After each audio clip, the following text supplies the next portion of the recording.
ခုနှစ်ရက်သားသမီးမိတ်ဆွေများအားလုံးမင်္ဂလာအပေါင်းနဲ့ပြည့်စုံနိုင်ကြပါစေကျွန်တော်ဆရာစိုးမိုးထွန်းပါဆရာကြီးကျွန်တော်ကအဓိပတိအဖွာလားအထွန်အဖွာလားဘင်္ဂအဖွာလားဆိုတဲ့เนาะအဖွာသာတာကိုမေးနေတဲ့မိတ်ဆွေများလည်းရှိပါတယ်ဆရာမာဖို့တကူကျွေးနေတဲ့မိတ်ဆွေတို့ကဘင်္ဂဝါဒမန္တနာမလနာဝါဒအထွန်ဝါဒဆိုတာဆရာပြောကြပေးမှာဖြစ်ပါတယ်မိတ်ဆွေတို့ရဲ့ရမဝိတ္တကတိကိုတီးပါတီးပြီးခွန်နဲ့စားပါနော်ကျွန်တော်မိတ်ဆွေများရမတို့မိတ်ဆွေတို့ရဲ့ရမဝိတ္တကတိကိုတီးလို့ခွန်နဲ့စားလို့တခုကျွင်းနှစ်ခုကျွင်းသုံးခုအကျွင်းလေးခုအကျွင်းငါးခုအကျွင်း၆ခုအကျွင်းခုနှစ်ခုကျွင်းသုံးညာကျွင်းလို့လည်းခေါ်ပါတယ်အကျွင်းအဲ့ဒီအကျွင်းညာကိုတွေ့ပါလိမ့်မယ်ဆရာအခုပြောကြပြီးမှာကမဟာဘုတ်တခုချင်းကိုပြောကြပေးပါမယ်ဆရာဥပမာနဲ့1310ကို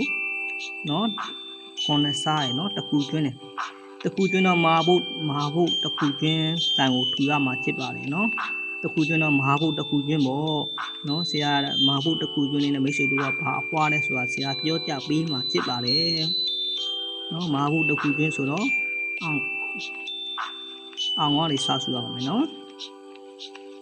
အောင်နန်ထူ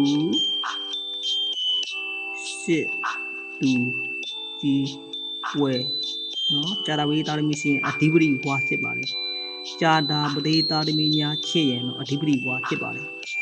စနေသားသမီးများချစ်ရင်တော့အထွန်ဝါဖြစ်ပါတယ်အင်္ဂါသားသမီးရှိရင်တော့တိုက်ခွားဖြစ်ပါတယ်တောက်ကြာသားသမီးများဆိုရင်တော့ရာဇဝါဖြစ်ပါတယ်တနင်္ဂနွေသားသမီးဆိုရင်ဘင်္ဂအပွားဖြစ်ပါတယ်တနင်္လာသားသမီးသားဆိုရင်တော့ပုရိဝါဖြစ်ပါတယ်ဗုဒ္ဓဝူတာသမီးများဆိုရင်တော့မလနာဝါဖြစ်ပါတယ်ဆရာမဟာဘုတ်တကူကျွန်းလေးနဲ့မိတ်ဆွေတို့ကဘာအဖွားလဲဆိုတာဆရာနော်ဗီဒီယိုဖိုင်လေးနဲ့တင်ပေးလိုက်ပါပြီနော်မိတ်ဆွေတို့ကဘာအဖွားလဲမေးမိကြဘာအဖွားလဲဆိုတဲ့မေးနေကြတဲ့မိတ်ဆွေများကိုဆရာတင်ပေးလိုက်ပါပြီနော်ဆရာတင်ပေးလိုက်ပါပြီခုနှစ်ရက်သားသမီးမိတ်ဆွေများအားလုံးကျမ်းမာတို့ချမ်းသာကြပါစေဘေးဥပအန္တရာယ်တွေလည်းကင်းရှင်းကြပါလိမ့်ဗျာဆရာမဟာဘုတ်တခုကျွင်းလေးကိုတခုကျွင်းလေးနဲ့မိတ်ဆွေတို့ကဘာအဖွားလဲဆိုတာလေးကိုဆရာဗီဒီယိုဖိုင်လေးနဲ့တင်ပေးလိုက်ပါပြီဗျာ